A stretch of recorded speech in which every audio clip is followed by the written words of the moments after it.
Brothers and sisters, welcome back to another episode of the Behavior Revolution Scriptures, where we are making straight, making easy, making simple, making 21st century colloquial easy slang the scriptures, so on the sound of babbling lips we can make it more user-friendly, the scriptures, because we want this eternal blood covenant of deliverance to be easy to understand for our children, for our families, for anybody who comes along that's interested. We're not going out there with a big mission, because that's not what we're called to do, particularly in this dangerous time we live in. But anybody who does come along, who feels something around us, who senses something in our behavior, who might be crying out for something in their life, anybody who Yahusha, and it's all about Yahusha, whoever Yahusha is waking up. And Yahusha is only waking up his bride, and Yahusha knows who his bride already is. And we're seeing the pattern of this happening in the days of Noach. Remember, we looked at Noach, and everything that happened in the days of Noach is happening today. Giving each other in marriage and partying and drinking and eating and doing all sorts of drunken debauchery and partying. And look at the world today. Even in Israel itself, it's worse than a lot of other countries. The depravity that's going on in the world today. And that's just above the surface. Imagine what's going on underground. And I'm not just talking about the clubs. I'm talking about deep underground. There's all sorts of abominations being formed underground to put on, so that unclean spirits can put on flesh. Shaitan wants to come through. So that's all very interesting. We're going back to Abram again today.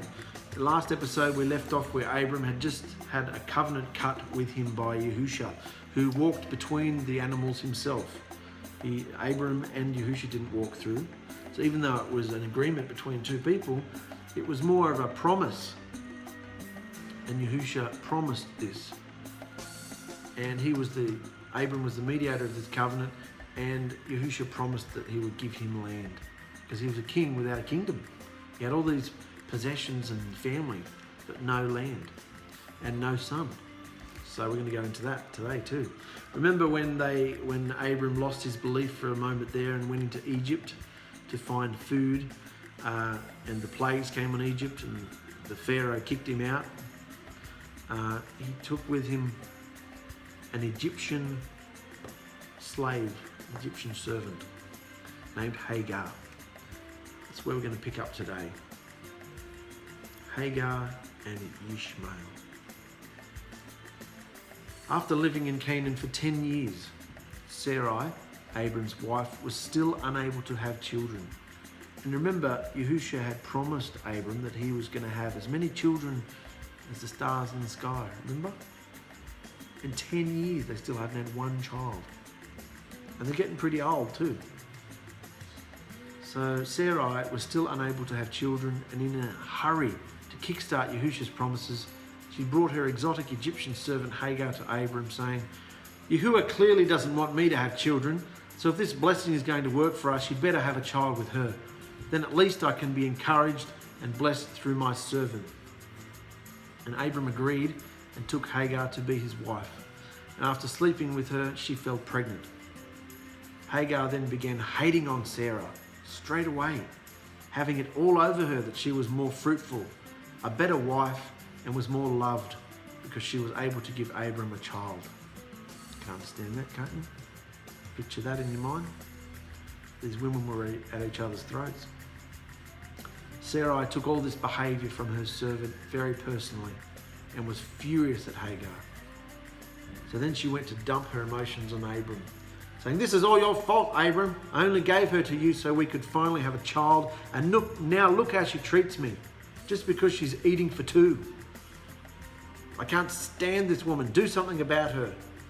But Abram said, no, this isn't my fault. She's your servant, darling. You have the relationship and the power over her, so you do what you feel is right with her. And Sarai said, fine. Yahuwah will judge which of us is right. She's a fiery woman, this one, isn't she? And Sarai treated her servant so horribly that Hagar ran away from her into the wilderness, where Yahusha comforted her and instructed her to return home and put up with Sarai's abuse and behave humbly and correctly to her. Sounds like letting her have it, doesn't it? Just let her have it. She's your boss. She's your master. Let her have it and watch what I do. That's the whole purpose of letting someone have it. Let them have it and watch what I'm going to do, Yahusha says. Not you. You don't get back. You don't compete. You don't argue. You just let them have their madness. Let them have their opinions and watch what I'm going to do in this situation, in this communication. So, put up with her abuse, behave humbly and correctly, saying, you're going to have lots of children, my daughter, and look, you're about to have a son now, and you shall call him Ishmael, because I have heard your suffering. Your son will be a very wild man, a savage, stirring up conflict and violence with his brothers and everyone. And Hagar rejoiced greatly because she had been comforted by Yahusha, and she named the well that she rested at 𝗓𝗪𝗏, 𝗓𝗪𝗏. And when Abram was 86 years old, Hagar gave birth to Ishmael, his first son. He became a father at 86 years old. What a blowout is that? Abram becomes Abraham, a renewed name and a renewed blood covenant. Remember, same covenant made with Abram, with Noach, with Abram, with Abraham, same covenant. Yahusha's just filling it up, not so much fulfilling, but he's making it more and more, giving it more meaning, adding little bits to the covenant, making it more personalized to the land, to this person, to that. And then of course, he's preparing their mind, washing their mind so that when he comes along, they're ready for him and he can fully fulfill and fill up. That's what fulfill means, fill up the covenant. Not completely destroy the covenant with something different. Fill up the covenant. This whole covenant that started from Adam is still alive today.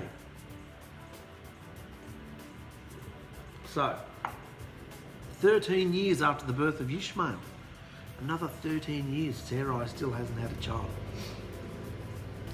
Yahusha appeared to Abram once again saying, I am Yahuwah, El Shaddai. El Shaddai, what does that mean? Mighty one of the mountain, that's what it means. El Shaddai means mighty one or mighty Elohim, Elohim of the mountain. Come walk before me and behave perfectly. I am renewing my blood covenant I made with you, my son, and no longer will you be known as Abram, exalted father, for I'm changing your name to Abraham, father of many. This all means something, guys. Now it's time to begin increasing your family so that you become the father of nations. Yes, kings and priests shall come from your loins, and my eternal blood covenant of deliverance will be for all of their generations too. For I am giving your descendants all of this land of Canaan as an eternal inheritance, and I will reign over all of them, blessing and protecting them. So now that his name has changed to Abraham, he's giving his descendants the land of Canaan. But in the last video, we saw Abram getting his descendants the whole land from the river of Egypt all the way over to the river Euphrates, which of course is the Middle East, and all those people are descendants. Because we've got Ishmael on the scene now too. And while Ishmael was not the covenant son, he still was the father of a nation. And after renewing Abram's name, Yahusha also renewed his blood covenant with Abram, saying, this renewed blood covenant between me and you has terms, Abraham. So he's bringing it more now, bringing consequences and terms to the covenant. The covenant in the beginning didn't have much terms. Yahusha walked between the pieces, remember? Taking on the role as the mediator and the payment if something happened to the covenant. He would take on the punishment.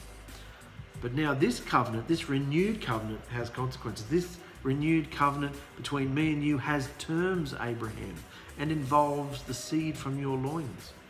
So, animal blood will not seal the deal here. The first covenant was made with animal blood, but this covenant is way too important to have animal blood. So for this, far too important. Where am I? And so animal blood will not seal the deal here, for this is far too important. So much so that you and all the men in your household, whether slave or free, are to circumcise the flesh of their foreskins and be partakers in the shedding of blood as a sign of my eternal blood covenant with you. So not only have we progressed from animal blood now, we're going to human blood had to be shed. Can you see how this is filling up the cup, filling up the covenant, filling it up, making it more meaning? Every time the covenant is renewed, it gets fuller and fuller.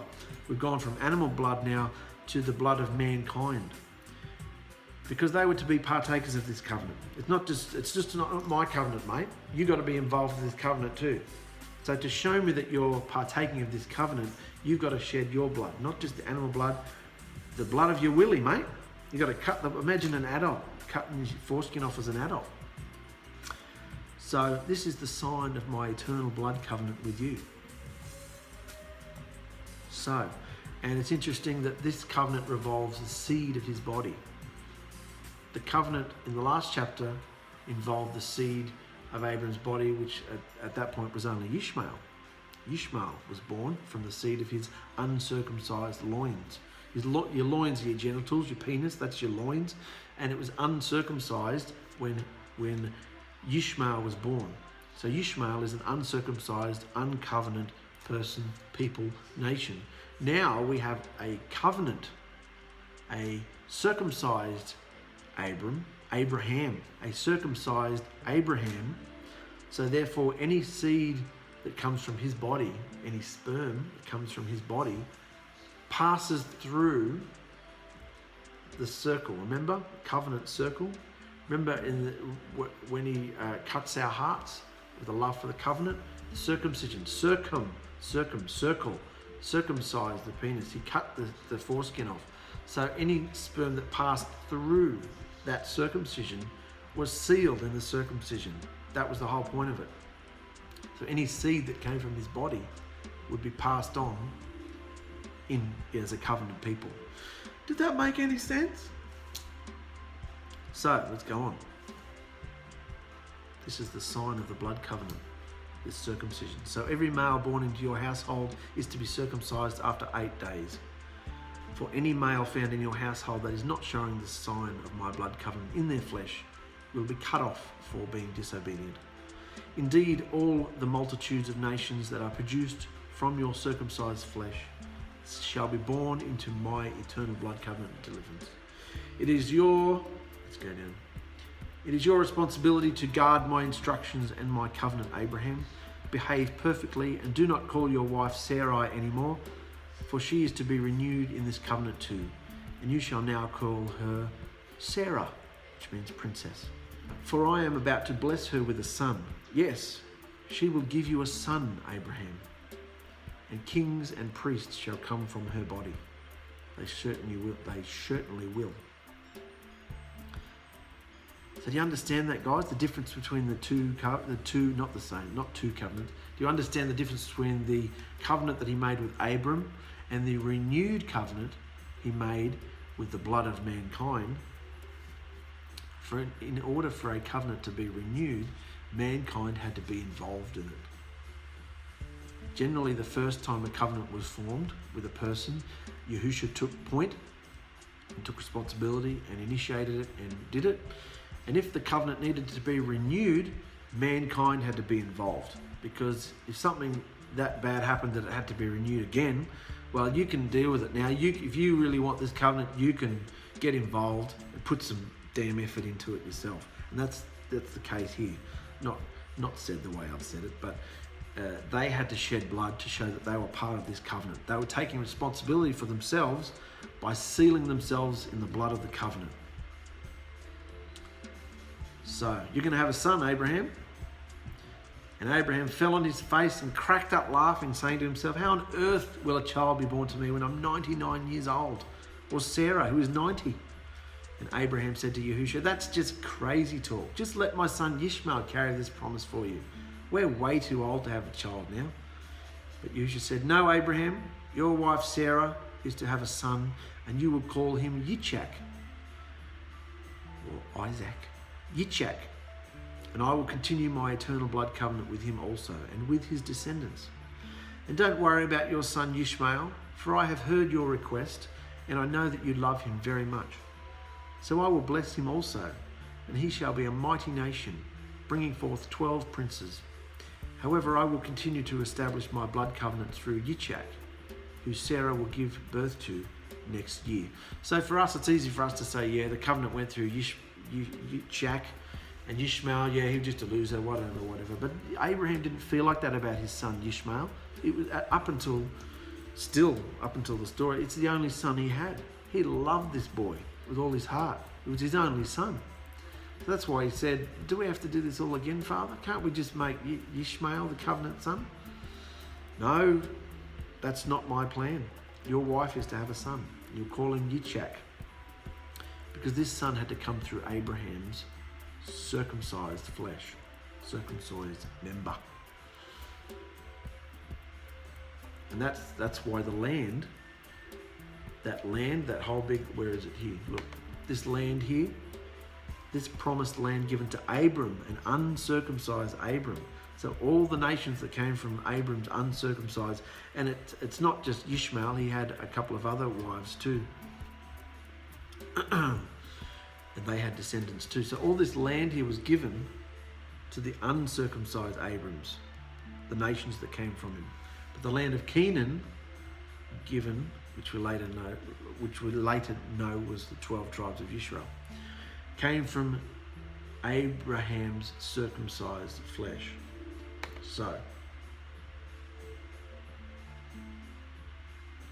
So Abraham got to it. After Yahusha had finished speaking to Abraham, he immediately took his 13-year-old son Ishmael and all of the males in his household, both slave and free, and he circumcised the flesh of their foreskin that very day, sealing them all through their bloodshed in the eternal blood covenant, just as Yahusha had commanded. For indeed, this renewed blood covenant of deliverance and relationship, once sealed with animal blood to an uncircumcised Adam, Noach, and Abram, was now made alive. That's what I should have said before. This whole point with the cup, it makes it alive. It fills it up. It makes it alive. It's just not an instruction. It's made alive through the shed blood. So this covenant that was once made to an uncircumcised Adam, Noach, and Abram was now made alive through the cutting away and shed blood of Abraham's own flesh as the mediator, which means he was taking responsibility for it. For his behaviour and obedience pleased Yahusha greatly in his generation. Abram's covenant involved the blood of animals, but Abraham's renewed covenant involved mankind's own blood from their foreskins. So I hope that makes sense, brothers and sisters. It was all about blood, as we know. The blood was the only thing that could cover the sin, the lawlessness, wickedness of mankind. And now the blood was passing on to mankind himself. Mankind had to shed their own blood to be part of this covenant. And it's interesting that it was both slave and free, all Abraham's people, even the slaves. And a lot of his slaves would have been not from the clean, blessed bloodline of Shem. A lot of them would have been, well, we know Hagar was a foreigner. She was from Egypt, from the cursed bloodline of Ham. So a lot of these people were a mixed multitude. They would not have all been Hebrew people, but they were still invited and able to be sealed in this covenant through their obedience.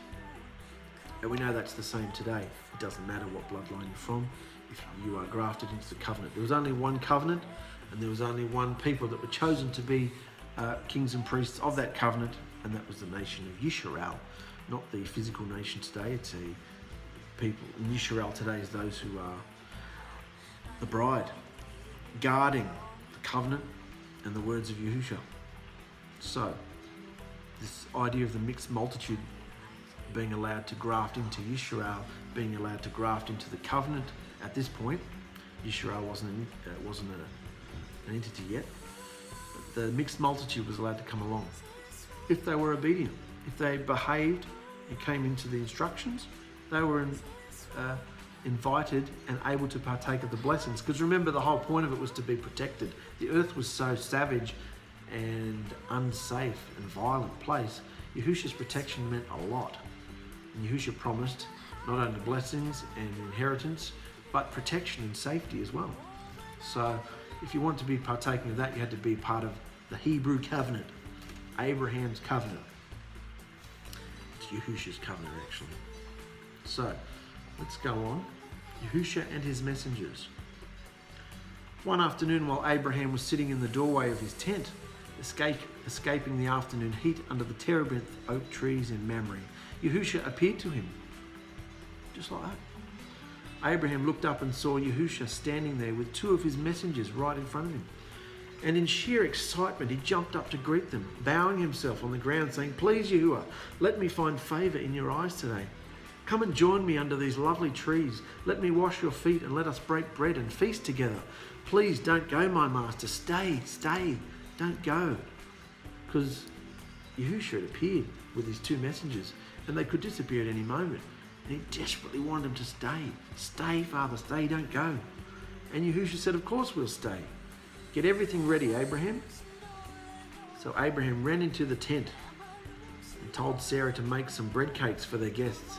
Then he ran to his herds, found a good calf, telling his servants to prepare it along with their finest curds and milk.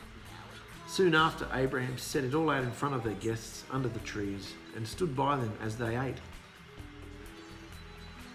So he allowed them to eat. Because that was the role of it. That was how you felt about guests back then. You were incredibly hospitable. You looked after the guest that was under your roof. So he stood by while they ate and watched them and talked with them. "Where is your wife, Sarah?" Yahusha asked. "Over in the tent," Abraham replied. "Well, I've got exciting news for you, Abraham. Next year, at the appointed time, Passover, I will return to you because your wife, Sarah, is going to have a son." And Sarah, who was listening at the tent door right behind them, laughed to herself, for she knew she was way too old to have children anymore. And she mocked inside herself, saying, "Now he decides to bless me with children. Now he decides to bless me with children and give me some pleasure now that I'm so unbelievably old. As if that will ever happen, especially since my husband is so over the hill too." And Yahusha said to Abraham, "Why does your wife laugh, saying she is far too old to have children? Is anything too hard for me? Can't I do anything? I'm telling you that at the appointed time next year, I will return to you and Sarah will have a son." But the scripture says Sarah was saying this inside herself, mocking inside herself, in her thoughts. What does that say about Yahusha and our thoughts? He can read your thoughts. And Sarah lied, denying that she laughed, making excuses for her behaviour of unbelief, because she chose to be afraid. But Yahusha said, "No, you did laugh," letting her know that he could see her most innermost feelings and thoughts. Which he can. He knows all our innermost feelings and thoughts, our intentions, our motives, our desires, our thoughts and plans. Abraham, the negotiator. Yahusha and his two messengers rose up after the meal and looked towards Sodom, and Abraham walked with them to see them off. And Yahusha said to his two messengers, "I'm going to tell Abraham what I'm going to do to Sodom and Gomorrah, since he serves and follows my instructions and teaches his family and everyone within his camp to guard all that I've taught him. I know the thoughts of his heart, that his behaviour is clean and perfect in his generation." So Yahusha spoke to Abraham. "It has come to my attention how perverse and depraved the people of Sodom and Gomorrah are. Cruel, violent gluttons, living a constant wickedness in my face day and night, with no generosity or compassion for the poor. So we are heading there right now to destroy them." It's interesting that he says that, because it wasn't just because of their perversity. Most people use Sodom and Gomorrah to condemn sodomy, homosexual lifestyle. That wasn't the reason. It was a big reason, but it wasn't the only reason he decided to destroy these cities. It was because of their behaviour, not only their perverse behaviour, but they were cruel. They were ruthless and cruel. And back then, in this culture, it was clean behaviour to look after one another. You know, like the Good Samaritan, the story Yahusha told. You didn't have to know someone to be kind to them, to be generous, to look after somebody. And they weren't doing this. They were cheating. They were torturing. They were really cruel and violent and hostile towards strangers that passed through their gates. And we see that happen later on. They tried to rape them, the messengers that appeared under Lot's roof. So this was another reason too. Their ruthless, horrible behaviour, cruel, aside from the sexual. So it has come to my attention how perverse and depraved these people are. They're doing this in my face day and night, no generosity. So we're heading there right now to destroy them. And the two messengers headed off towards Sodom, but Yahusha stayed back to chat with Abraham, who was shocked by this news. Are you serious, my master Yahuwah? What if there are 50 people in the cities that walk according to your instructions? Will you destroy all the good people with the bad? You are the creator of all the earth and the skies and the judge over all. So does that seem fair to you? And Yahusha said, okay, my son, if I find 50 people who walk with me in Sodom, then I will spare the city and not destroy them. Imagine Yahusha saying that to me here on the tablelands. If I can find 50 people on the tablelands or 50 people in Cairns, or just think about your own neighbourhood, brothers and sisters. If Yahusha said to you, if you can find me 50 people who are walking uprightly and obeying my instructions, then I won't destroy your neighbourhood. What would we say? Take it now. Let's go. Destroy us all. There's nobody. There's on the tablelands here. There's me and my family. That's it that I know of. And down in Cairns, we've got Christopher and Victoria, and that's all that's in Cairns. So it's very rare, and I'm sure it's like that in your neighbourhoods too. There's not many people, brothers and sisters. The bride is scattered. So Yahusha says, okay, if you find 50 people, I won't destroy the cities. And Abraham said, I know I'm nothing and no one. Who am I but dust and ashes of the earth to speak to the mighty Yahuwah like this? But what if there are 5 less than 50 people? Would you destroy the whole city for the sake of 5 less? It's getting a bit mad, isn't it? And Yahusha said, fine, if I find 45 people with behaviour that pleases me, I will spare the city. And I've summarised here because he goes on and on and on. Abraham's going a bit mad crackers here. He goes on and on and on. What if you find 30? What if you find 25? What if you find 20? He just goes on back and forward, back and forward. And this negotiation went back and forth for a while until Abraham had pleaded with Yahusha to spare the city of Sodom if he found only 10 people who followed his instructions. 10 people who followed his instructions. And I'm going to leave it there, brothers and sisters. That's enough for today. Next video, we're going to go into Sodom and Gomorrah and all the consequences of their behaviour.